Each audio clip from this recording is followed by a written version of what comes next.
Topic में जो law जो आपको कॉन्सेप्ट पढ़ने के लिए मिलेगा उसमें सबसे पहले एक बेसिक टर्म समझना है और वो बेसिक टर्म है एट इनफाइनाइट डिल्यूशन। ये एट इनफाइनाइट डिल्यूशन का क्या कॉन्सेप्ट है, किसी भी इलेक्ट्रोलाइट के लिए आप पहले अच्छे से इसको समझेंगे कि एट इनफाइनाइट डिल्यूशन का क्या मीनिंग होता है। जैसा कि आप सभी स्टूडेंट जानते हैं कि कंडक्टर दो प्रकार का होता है, एक मेटालिक और एक इलेक्ट्रोलिटिक। मेटालिक कंडक्टर इलेक्ट्रॉन के गमन के द्वारा, इलेक्ट्रॉन के मूवमेंट के द्वारा कंडक्टिविटी शो करता है, और जबकि इलेक्ट्रोलाइट जो होता है आयन के मूवमेंट के द्वारा, आयन के गमन के द्वारा कंडक्टिविटी शो करता है। तो यहां पर हम दो इलेक्ट्रोलाइट ले रहे हैं, एक NaCl एक स्ट्रॉन्ग इलेक्ट्रोलाइट, और एक ले रहे हैं वीक इलेक्ट्रोलाइट। वीक इलेक्ट्रोलाइट जैसे कि एसिटिक एसिड के रूप में ले लिए, और यहां इलेक्ट्रिक सर्किट से ऐड करते हुए कैथोड और एनोड को अरेंज कर दिए।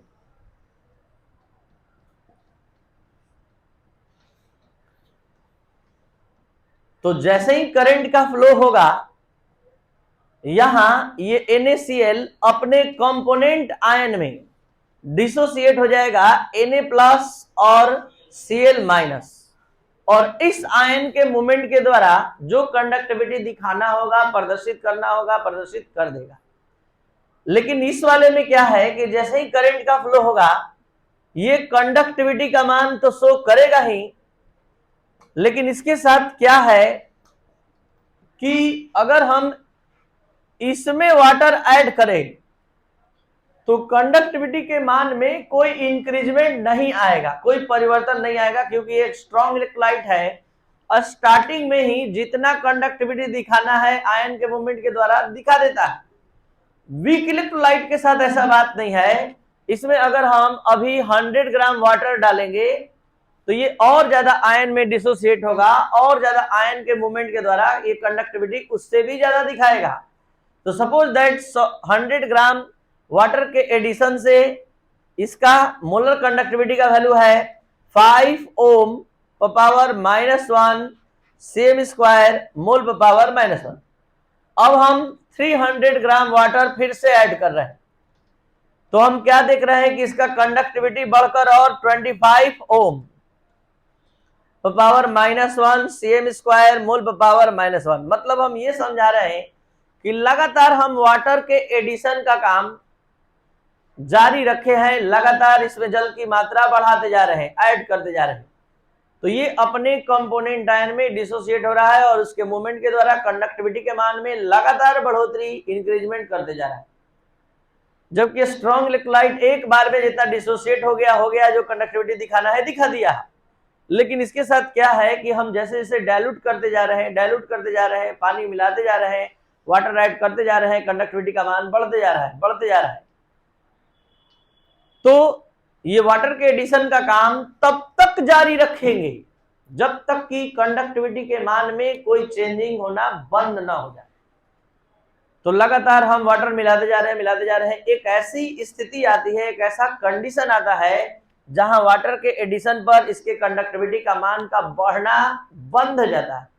तो हम कहते हैं कि ये इलेक्ट्रोलाइट अपने इनफाइनाइट डाइल्यूशन को प्राप्त कर लिया। इनफाइनाइट डाइल्यूशन का सेंस है कि अब वाटर ऐड करने पर इसके कंडक्टिविटी के मान में कोई परिवर्तन नहीं होगा। तो ये है एट इनफाइनाइट डाइल्यूशन का अर्थ, किसी स्ट्रॉन्ग इलेक्ट्रोलाइट के लिए और किसी वीक इलेक्ट्रोलाइट के लिए। और जब आप ये वर्ड समझ गए कि एट इनफाइनाइट डाइल्यूशन क्या होता है, अनंत तनुता पर, जिसको मोलर चालकता कहते हैं, eight infinite dilution molar conductivity के वैल्यू का आप स्टडी किए हैं यहाँ, तो आप कोलराउस के नियम को अच्छे से आप समझ सकते हैं, आप में समझने का क्षमता आ गया। क्योंकि इसके स्टेटमेंट का, इसके लॉ का स्टार्टिंग वर्ड ही है एट इनफाइनाइट डाइल्यूशन, यानी कोलराउस के नियम का तब बात होता है जब कोई इलेक्ट्रोलाइट इनफाइनाइट डाइल्यूशन को प्राप्त कर जाता है। तो यहां हम आपके सामने 3 इलेक्ट्रोलाइट ले रहे हैं। पहला इलेक्ट्रोलाइट हम ले रहे हैं NaCl, दूसरा इलेक्ट्रोलाइट ले रहे हैं BaCl2, तीसरा इलेक्ट्रोलाइट ले रहे हैं Al2SO4 का होल थ्राइस।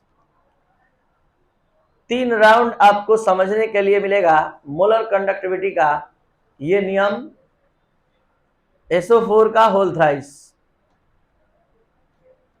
जैसा कि आप सभी स्टूडेंट जानते हैं कि ये कैसे टूटता है, Na+Cl-, ये कैसे टूटता है, Bs++ 2Cl-, ये टूटता है Al+++, 2 L है और 3SO4-। किसी भी मॉलिक्यूल में जितना पॉजिटिव चार्ज होता है उतना निगेटिव चार्ज होता है, ठीक है, ये आप देख सकते हैं, चेक कर सकते हैं, तो इसलिए मॉलिक्यूल न्यूट्रल होता है। अब आप कोलराउस का नियम अच्छे से समझने के लायक है। अब हम कोलराउस का नियम स्टार्ट कर देने जा रहे हैं। इनफाइनाइट डाइल्यूशन पर किसी भी इलेक्ट्रोलाइट का मोलर कंडक्टिविटी, किसी भी इलेक्ट्रोलाइट का मोलर कंडक्टिविटी, किसी भी इलेक्ट्रोलाइट का मोलर कंडक्टिविटी इनफाइनाइट डाइल्यूशन पर अपने कैटायन और एनायन, अपने कैटायन एवं अपने एनायन के इनफाइनाइट डाइल्यूशन पर मोलर कंडक्टिविटी के सम के इक्वल होती है। फिर से, किसी इलेक्ट्रोलाइट का इनफाइनाइट डाइल्यूशन पर मोलर कंडक्टिविटी अपने कैटायन एवं एनायन के इनफाइनाइट डाइल्यूशन पर मोलर कंडक्टिविटी के सम के इक्वल होती है। यानी eight infinite dilution the molar conductivity of electrolyte is equal to the sum of the ionic conductivities of cations and anions at infinite dilution। फिर से इसी लॉ को सुनेंगे, समझेंगे। किसी भी इलेक्ट्रोलाइट का मोलर कंडक्टिविटी इनफाइनाइट डाइल्यूशन पर अपने cation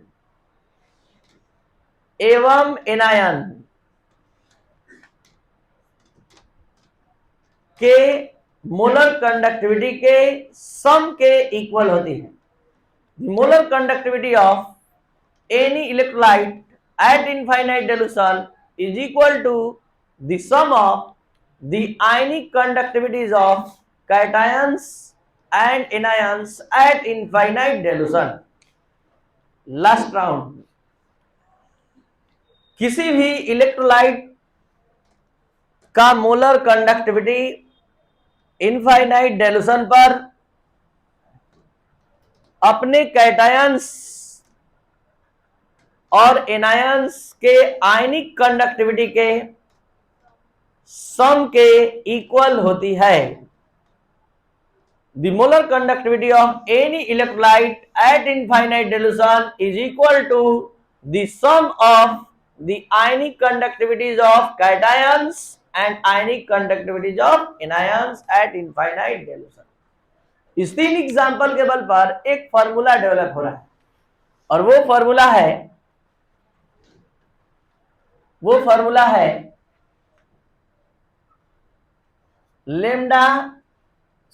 Lamba m infinity equal v minus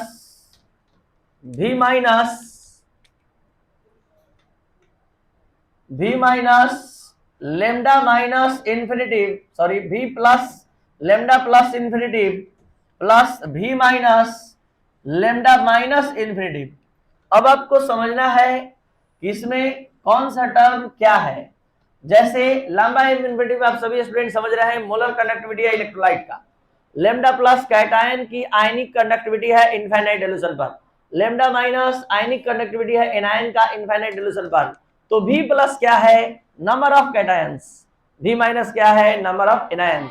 जल्दी से बताइए, V प्लस का मान यहाँ कितना है 1, यहाँ कितना है 1 और यहाँ कितना है 2, और V माइनस 1 2 3, यानी यहाँ V माइनस का वैल्यू है 3, यहाँ V प्लस का वैल्यू है 2, यहाँ V प्लस का वैल्यू है 1 और V माइनस का वैल्यू है 2, V प्लस का वैल्यू 1 और V माइनस का वैल्यू 1।